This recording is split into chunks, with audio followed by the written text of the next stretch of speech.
नमस्ते दोस्तों, देसी राजस्थानी चैनल में आपका स्वागत है। दोस्तों, आज हम जानेंगे कैसे करें सप्त ऋषि की पूजा।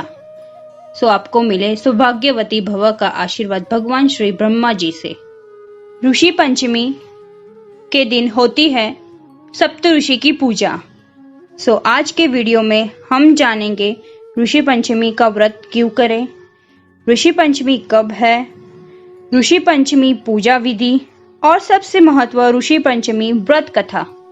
दोस्तों, अगर आपको हिंदू त्योहार, उसके शुभ मुहूर्त, व्रत कथा, पूजा विधि, भगवान के सुप्रसिद्ध भजन, भारतीय लोक नृत्य व खाने की कोई भी रेसिपी देखने के लिए हमारे चैनल को सब्सक्राइब करना ना भूलें और बेल आइकन जरूर दबाइए। हिंदू धर्म को मानने वालों में ऋषि पंचमी का विशेष महत्व है। दोषों से मुक्त होने के लिए इस व्रत को किया जाता है। मान्यता है कि अगर कोई महिला महावरी के दौरान नियम तोड़ दे तो वह ऋषि पंचमी के दिन सप्त ऋषि की पूजा कर अपनी भूल सुधारने के बाद दोष मुक्त हो जाती है। हिंदू कैलेंडर के अनुसार भाद्रपद यानी भादो माह की पंचमी को ऋषि पंचमी मनाई जाती है। यह व्रत हरतालिका तीज के 2 दिन बाद और गणेश चतुर्थी के अगले दिन पड़ता है। ग्रेगोरियन कैलेंडर के मुताबिक ऋषि पंचमी अगस्त या सितंबर महीने के बाद आती है। इस व्रत को महिलाएं रखती है। सूर्योदय से पहले उठकर स्नान कर ले और साफ वस्त्र धारण करें। घर के मंदिर में गोबर से चौका बनाएं। इसके बाद एप्पल या रंगोली से सप्त ऋषि बनाएं। अब कलश की स्थापना करें। सप्त ऋषि को धूप दीप दिखाकर फल फूल चढ़ाएं। अब सप्त ऋषि को भोग चढ़ाएं। व्रत कथा सुनने के बाद आरती करें और सभी को प्रसाद वितरण करें। पूजा विधि में आवश्यक पूजा सामग्री आप Amazon से भी मंगवा सकते हैं। उसकी लिंक मैंने डिस्क्रिप्शन बॉक्स में दी है। ऋषि पंचमी का व्रत को करने वाली महिलाएं इस दिन हल्का बोया अनाज नहीं खाती है। इस व्रत में पिसे धान के चावल खाए जाते हैं। महावरी खत्म होने यानी कि मोनोपोज के बाद ही इस व्रत का उद्यापन कर दिया जाता है। सतयुग में विदर्भ नगरी में शैनजित नामक राजा हुए थे। वह ऋषियों के समान थे। उन्हीं के राज में एक कृषक सुमित्र था। उनकी पत्नी जयश्री अत्यंत पवित्रता थी। एक समय वर्षा ऋतु में जब उनकी पत्नी खेती के कामों में लगी हुई थी तो वह रजस्वला हो गई। उसको रजस्वला होने का पता लग गया था। फिर भी वह घर के कामों में लगी रही। कुछ समय बाद वह दोनों स्त्री पुरुष अपनी अपनी आयु भोगकर मृत्यु को प्राप्त हुए। जयश्री तो कुतिया बनी और सुमित्र जो रजस्वला स्त्री के संपर्क में आने के कारण बैल की योनि मिली। क्योंकि ऋतु दोष के अतिरिक्त इन दोनों का कोई अपराध नहीं था, इसी कारण इन दोनों को अपने पूर्व जन्म का समस्त विवरण याद रहा। वे दोनों कुतिया और बैल के रूप में उसी नगरी में अपने बेटे सुचित्र के यहाँ रहने लगे। धर्मात्मा सुचित्र अपने अतिथियों का पूर्ण सत्कार करता था। अपने पिता के श्राद्ध के दिन उसने अपने घर ब्राह्मणों को भोजन के लिए नाना प्रकार के भोजन बनाए। जब उसकी स्त्री किसी काम के लिए रसोई से बाहर गई हुई थी तो एक सर्प ने रसोई की खीर के बर्तन में विष वमन कर दिया। कुतिया के रूप में सुचित्र की माँ कुछ दूर से सब देख रही थी।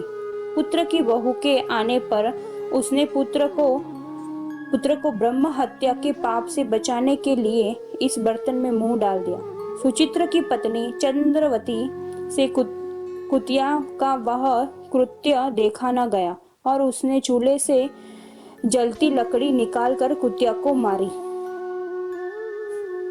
बेचारी कुतिया मार खाकर इधर उधर भागने लगी। चौके में जो जूठन आदि बची रहती थी वह सब सुचित्र की बहू उस कुतिया को डाल देती थी, लेकिन क्रोध के कारण उसने वह भी बाहर फिकवा दी। सब खाने का सामान फिकवा कर बर्तन साफ करके दोबारा खाना बनाकर ब्राह्मणों को खिलाया। रात्रि के समय भूख में व्याकुल होकर वह कुतिया बैल के रूप में रह रहे अपने पूर्व पति के पास आकर बोली,